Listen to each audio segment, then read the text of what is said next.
డ్వాక్రా మహిళలకు ఏపీ ప్రభుత్వం మరో కీలక శుభవార్తని చెప్పింది. రుణం తీసుకునే సమయంలో తప్పనిసరిగా చెల్లించాల్సిన సర్వీస్ ఛార్జీలు ఇక ఉండవు.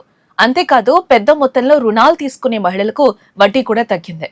ఈ నిర్ణయంతో లక్షలాది స్వయం సహాయక సంఘాల మహిళలకు నేరుగా లాభం చేకూరనుంది.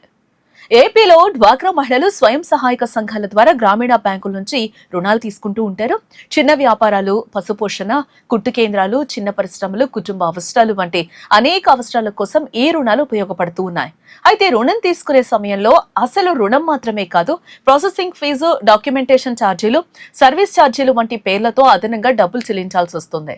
ఇప్పుడు ఆ భారం తగ్గించేలా ప్రభుత్వం ఒక కీలక నిర్ణయాన్ని తీసుకుంది. గ్రామీణ బ్యాంకులో డ్వాక్రా మహిళలు తీసుకునే రుణాలపై ఈ జూలై 1 నుంచి సర్వీస్ ఛార్జీలను పూర్తిగా మాఫీ చేస్తున్నట్లు ఆల్రెడీ ప్రకటించింది.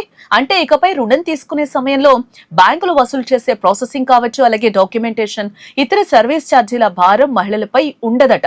సాధారణంగా బ్యాంకును బట్టి ఈ ఛార్జీలు మారుతూ ఉంటాయి. చాలా సందర్భాల్లో రుణం మొత్తంపై సుమారుగా 2.5% వరకు ప్రాసెసింగ్, అలాగే డాక్యుమెంటేషన్, సర్వీస్ ఛార్జీల రూపంలో వసూలు చేస్తూ ఉంటారు. ఉదాహరణకు 2 లక్షల రూపాయలు రుణం తీసుకుంటే దాదాపుగా 5,000 వరకు, 5 లక్షల రుణం తీసుకుంటే 12,500 రూపాయల వరకు అదనపు ఛార్జీలు చెల్లించాల్సి రావచ్చు. ఇప్పుడు ఈ సర్వీస్ ఛార్జీల మాఫీ వల్ల ఆ మొత్తం మహిళల చేతిలోనే మిగులుతుంది. ఇంకా ప్రభుత్వం ఒక కీలక నిర్ణయాన్ని కూడా తీసుకుంది. 5 లక్షలకు మించిన రుణాలపై వడ్డీ రేటును 13% నుంచి 12%కి తగ్గించింది. అంటే పెద్ద మొత్తంలో రుణాలు తీసుకునే మహిళలకు ప్రతి సంవత్సరం వడ్డీ భారం కూడా తగ్గుతుంది. ఉదాహరణకు 6 లక్షల రుణంపై గతంలో 13% వడ్డీ చెల్లించాల్సి వచ్చేది. ఇప్పుడు అదే రుణంపై 12% మాత్రమే చెల్లించాలి. అంటే ప్రతి సంవత్సరం 1,000 రూపాయల మేర ఆదా అయ్యే అవకాశం ఉంటుంది.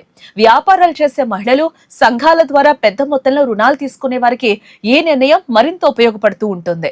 ప్రభుత్వం తీసుకున్న ఈ నిర్ణయం వల్ల ఒకేసారి 2 ప్రయోజనాలు కలుగుతున్నాయి. ఒకటి, రుణం తీసుకునే సమయంలో అదనపు సర్వీస్ ఛార్జీల భారం ఉండదు. రెండోది, పెద్ద మొత్తంలో రుణం తీసుకుంటే వడ్డీ కూడా తక్కువ అవుతుంది. దీంతో కొత్తగా రుణాలు తీసుకునే మహిళలకే కాదు, వ్యాపారాన్ని విస్తరించారని భావించే స్వయం సహాయక సంఘాలకు ఇది ఊరట కలిగించే నిర్ణయంగా కూడా భావిస్తారు. ఏపీలో లక్షలాది మంది మహిళలు స్వయం సహాయక సంఘాల ద్వారా బ్యాంకింగ్ వ్యవస్థతో అనుసంధానమై ఉన్నారు. మహిళా ఆర్థిక స్వావలంబన, చిన్న వ్యాపారాల ప్రోత్సాహం, గ్రామీణ ఆర్థిక వ్యవస్థ బలోపేతం లక్ష్యంగా ప్రభుత్వం ఈ నిర్ణయం తీసుకున్నట్లు అధికార వర్గాలు కూడా చెప్తూ ఉన్నాయి. ఇలాంటి మరిన్ని అప్డేట్స్ కోసం వేద టీవీ న్యూస్ ని తప్పకుండా సబ్స్క్రైబ్ చేసుకోండి. ఈ వీడియో మీకు నచ్చినట్లయితే లైక్, కామెంట్ తో పాటు షేర్ కూడా చేయండి.